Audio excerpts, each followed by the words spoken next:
Other top story tonight, hundreds of homes torched, thousands forced to evacuate for weeks, lives forever changed by the Caldor Fire. And tonight, these two men are accused of starting it all, facing felony criminal charges.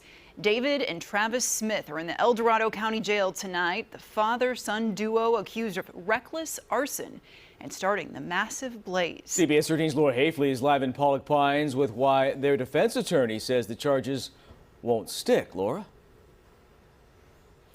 Well, we're just hearing from the DA's office that David and Travis Smith will appear in court on Friday. They're each being held on $1 million bail, and neighbors in Pollock Pines, just one of the communities evacuated because of the Caldor Fire, breathing a sigh of relief, knowing justice may be served.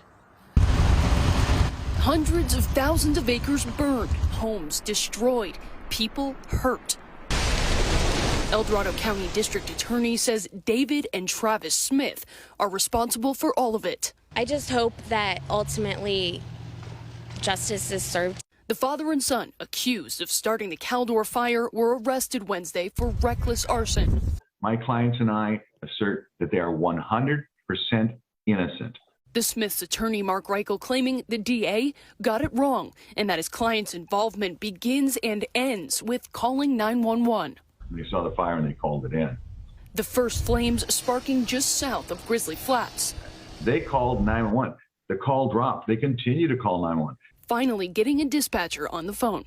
They gave the coordinates best they could. They warned other campers in the area about this fire. The DA's reckless arson charge could mean the fire may not have been set on purpose, but the risky actions allegedly taken by the Smiths resulted in significant damage anyway. People are going to be looking for someone to blame for this, or something to blame. How are your clients feeling that right now it's them? They're both, obviously affected by all of the pressure on them. They're affected by it. However, they both are of sound mind, and they're both, firm in their belief, in their innocence. News of the arrest has made its way through communities affected by the Caldor Fire. I'm glad to hear that the people who are responsible can be held accountable. And we did ask the defense attorney and the DA about those reckless arson charges. What exactly were the Smiths doing that would have unintentionally started the fire? Whether it was a campfire or using firearms, we did not get that information from the DA, and of course the Smiths defense attorney maintaining that the father and son are innocent. All right, well, much more to come on this story. Laura, thanks for staying on top of it. We are digging deeper into the charges the two men are facing tonight. Reckless arson. What exactly is it, and how is it different from malicious arson? For that part of the story, let's get over to CBS 13's Adrienne Moore. She's getting answers for us tonight. Adrienne. And Tony and Elizabeth, malicious arson is the more serious of the two charges, and it comes down to intent. If you knew your actions would result in a serious risk but ignored it, and a fire went on to cause injury or property damage. But with reckless arson, the requirement for intent is lower and is defined as carelessly setting fire to someone's property.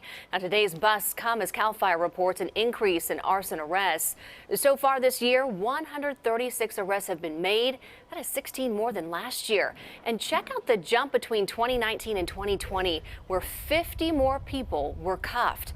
Among those arrested this year, 30-year-old Alexandra Suverneva. She's accused of starting the Fawn Fire in Shasta County while trying to boil bear urine back in September. That fire burned more than 8,500 acres. She's set to appear in court tomorrow. And former college professor Gary Maynard was indicted by a federal grand jury last month for allegedly going on an arson spree near where the Dixie fire was burning over the summer. Now, going back to those felony reckless arson charges in the Caldor Fire, if David and Travis Smith are ultimately convicted, they could face up to 6 years in prison. All right, Adrienne, thanks.